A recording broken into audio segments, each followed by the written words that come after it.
Growing up, like knowing I was adopted was hard at first for me because I didn't know all the reasons why, and I always thought like, did my first mom not love me and all that? Did she just like run away and all that? But eventually I found out the real reason why, because she did drugs. My family, my parents were divorced, and so like going back and forth week to week from like houses has been like a challenge at times, but they've made being like having divorced parents like really simple and honestly the best. By 2016, I'm pretty sure my dad passed away from a lung failure. After that, one of my good friends took his life, and that was pretty hard for me. I have experienced bullying and harassment before, stuff with like my dad dying. It was pretty hard for me before because some kids told me that the reason why I was adopted because my dad was gay and all that, and even on that he wasn't.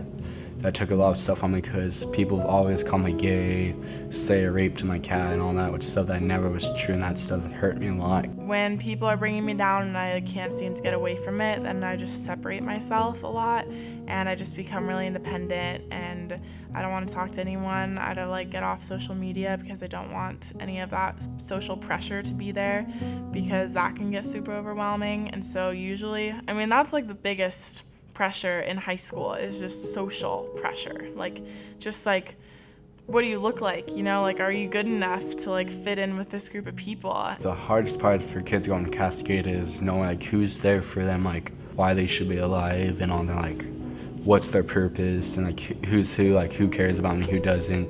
All they talk behind my back, is she cheating on me, all of that stuff, like high school drama and all that most of the kids go through.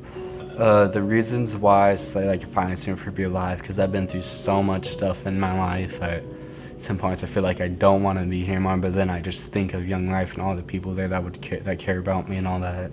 It just talks about God, and there is a reason to live. I heard about Young Life through a friend. She hadn't gone to Young Life before.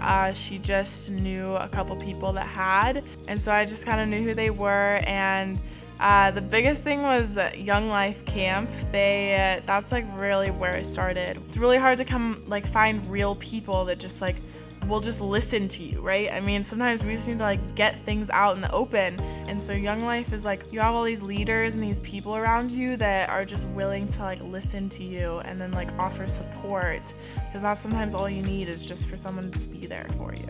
Young Life provides me happiness and just a kinder way for my heart to like come in and all that, and just know that I'm meant to be like here on the earth. My interactions with the Young Life leaders have been really great. I do a Bible study with Miranda and Leah every week. I like love my leaders, and I think they've really like made this club their passion, and that they just like, I mean, they were like all of my sporting events. Like, it was crazy. Like I had 3 volleyball games a week, and like I swear they were at all of them, and I was just like, whoa. Like, my parents sometimes aren't even all of them. Like, what is this? And then like my tennis matches, I didn't even tell them they were happening.